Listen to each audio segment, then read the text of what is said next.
जो contingent consideration है जो हम पे करते हैं बिजनेस कॉम्बिनेशन के दौरान, उसको रेलेवेंट इंडेक्स के अकॉर्डिंग किस तरीके से मेज़र किया जाएगा, इनिशियल रिकॉग्निशन पे और सब्सिक्वेंट मेजरमेंट पे। यानी कंटीजेंट जब हम बिजनेस कॉम्बिनेशन करते हैं तो उसमें कंटीजेंट कंसिडरेशन की पेमेंट करते हैं। जो कंटीजेंट कंसिडरेशन जो पेबल होता है उसकी इनिशियल रिकॉग्निशन किस तरीके से होगी और सब्सिक्वेंट उसका जो मेजरमेंट है वो ईयर एंड पे किस तरीके से होगा, ये पूछ रखा है। उसके लिए दो केस दे रखे हैं कि जो ए है वो बी लिमिटेड का 100% एक्वायर कर लेता है और उसको पीसी के रूप में उसको दो चीज़ें देता है। एक कहता है कि अभी मैं आपको 10 लाख शेयर अभी के अभी अपनी कंपनी के आपको दूंगा और उसकी जो फेस वैल्यू है एक शेयर की 10 रुपये है। और अगर ये जो आपका जो बिजनेस जो मैंने एक्वायर किया है ये 1 साल बाद अगर इसने मेरे को पीबीआईटी कमा के दे दिया 1 करोड़ से ज़्यादा, तो मैं आपको उस समय जब ये 1 साल जब बीत जाएंगे, जब मेरे को पता चलेगा कि हाँ इसने 1 करोड़ से ज़्यादा पीबीआईटी कमा लिया, तो उस समय मैं आपको 2 लाख शेयर और इशू करूँगा। लेकिन अभी सिर्फ 10 लाख कर रहा हूँ। 2 लाख जो कर रहा हूँ वो कंटिजेंट है कि 1 करोड़ से ज़्यादा इसका पीबीआईटी आएगा कि नहीं आएगा, ठीक है। और अभी के समय जो ए लिमिटेड के शेयर की जो फेयर वैल्यू वो 20 रुपये है, फेस वैल्यू 10 है और फेयर वैल्यू 20 है, यानी मार्केट प्राइस 20 की चल रही है। मैनेजमेंट ने ये एस्टिमेट लगाया कि जो 2 लाख शेयर जो हम 1 साल बाद हम पे करेंगे, अगर जो उसकी पीबीआईटी 1 करोड़ से ज़्यादा होगी तो उसकी अभी की प्रेजेंट की जो फेयर वैल्यू है कंटीजेंट कंसिडरेशन की वो 25 लाख रुपए है। और 1 साल बाद होता भी क्या है, 1 साल बाद होता भी है कि जो पीबीआईटी 1 करोड़ से ज़्यादा की हो जाती है और जो उस समय की जो 1 साल बाद की जो फेयर वैल्यू है ए लिमिटेड के एक शेयर की वो 25 रुपया पर शेयर होता है। अब यहाँ पे हमें पहले तो एक केस सॉल्व कर लेते हैं फिर सेकंड पे आएंगे। तो पहले केस में हमने क्या देखा, अभी उसने 10 लाख शेयर इशू किए जिसका फेस वैल्यू 10 रुपये है और मार्केट वैल्यू 20 रुपये है, और 1 साल बाद उसने 2 लाख शेयर और इशू कर दिए, ठीक है, जिसकी प्रेजेंट में जो फेयर वैल्यू हम निकाल जाएँ उसकी 25 लाख रुपये पड़ रही है। तो हमें देखते हैं इसको कैसे सॉल्व करेंगे। ये देखो, ये जो पीसी है ये पीसी के आइटम्स है, इसमें से इसने ये सारे चीज़ें नहीं पे करी। इसने शेयर इशू जो है अभी 10 लाख किए और जिसकी फेयर वैल्यू 20 रुपये है, यानी 2 करोड़ इसने 2 करोड़ के शेयर दे दिए। ये जितनी भी पीसी है ये सब फेयर वैल्यू पे रिकॉर्ड करी जाती है, फेयर वैल्यू यानी मार्केट वैल्यू पे सारी की सारी पीसी रिकॉर्ड करी जाती है, सिवाय डेफर्ड कंसिडरेशन के। डेफर्ड कंसिडरेशन का पीवी रिकॉर्ड होता है, बाकी सबका एफवी यानी फेयर वैल्यू पे सब रिकॉर्ड होते हैं।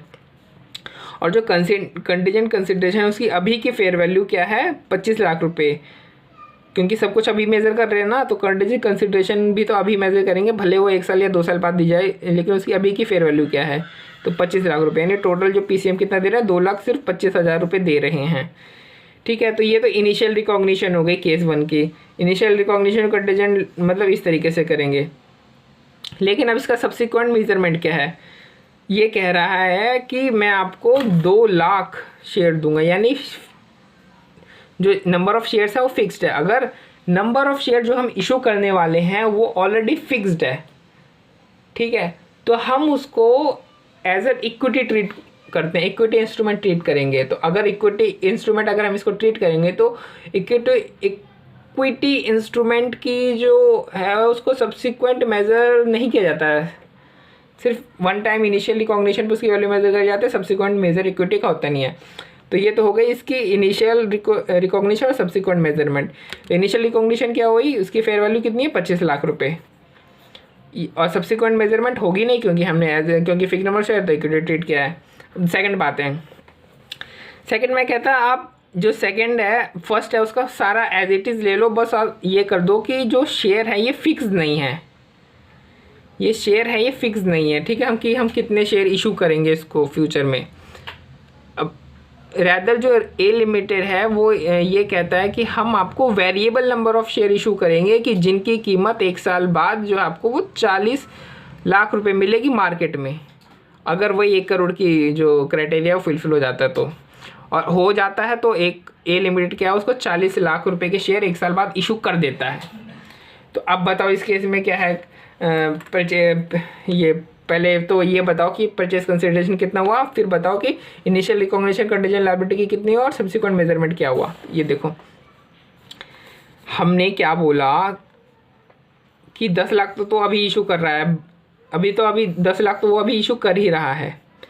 फ्यूचर में वो variable number of share issue करेगा जिसकी कीमत 40 लाख रुपए होगी, लेकिन जो कंटीजेंट कंसिडरेशन जो होता है उसकी फेयर वैल्यू में प्रेजेंट डेट की चाहिए होती है। फ्यूचर में वो कितना रुपए का क्या इशू करेगा उससे कोई मतलब नहीं है। प्रेजेंट डेट में जो कंटीजेंट कंसिडरेशन उसकी फेयर वैल्यू क्या है, तो क्या है 25 लाख रुपये है, तो चाहे वो 40 लाख रुपये का वो इशू कर रहा हो, लेकिन हम जो फेयर वैल्यू है अभी की प्रेजेंट वैल्यू पे रिकॉर्ड करेंगे और प्रेजेंट में इसकी फेयर वैल्यू चलिए 25 लाख रुपए ही चल रही है, तो हम इसको 2,25,000 ही अगेन हम दूसरे केस में भी रिकॉर्ड करेंगे। अब दूसरे केस में पूछ रहा है कि इनिशियल रिकॉग्निशन तो हो गई चलो 25 लाख रुपए की, ठीक है, क्योंकि फर्स्ट केस में भी सेकंड केस में दोनों 25 लाख रुपए होगी, क्योंकि कंटीजेंट कंसिडरेशन को हम fair value at present date लेते हैं उसका, ठीक है। बाद में चाहे कुछ भी 1 साल बाद वो कितने भी इशू कर ले, अभी प्रेजेंट में क्या है फेयर वैल्यू वो लेंगे हम। तो प्रेजेंट में तो हर केस में 25 लाख रुपए होगी, लेकिन अब इसकी हम सब्सिक्वेंट मेजरमेंट करें तो इसमें सेकंड केस में इसमें क्या रखा है कि हम इसको जो है वेरिएबल नंबर ऑफ शेयर्स देंगे, फिक्स नंबर ऑफ शेयर नहीं देंगे। पहले बारे में तो क्या रखा था कि हम उसको 2 लाख शेयर देंगे, इस बार कह रहा है कि हम उसको variable number of share issue करेंगे, फिक्स इशू नहीं करेंगे। तो यानी अगर हम उसको variable number of share issue कर रहे हैं तो एक तरीके से ये हमारे लिए क्या है, फाइनेंशियल लायबिलिटी है। क्या है हमारे लिए फाइनेंशियल लायबिलिटी, तो हम एज अ फाइनेंशियल लायबिलिटी इसको ट्रीट करेंगे। तो सब्सिक्वेंट जो फाइनेंशियल लायबिलिटी है उसका सब्सिक्वेंट मेजरमेंट क्या होता है, उसकी फेयर वैल्यू देखेंगे, है ना। जो शेयर जो होता है उसको FVTPL पे रिकॉर्ड करते हैं, और FVTPL पे हर अकाउंटिंग पीरियड के एंड में उसकी फेयर वैल्यू जो है वो रिवाइज करी जाती है।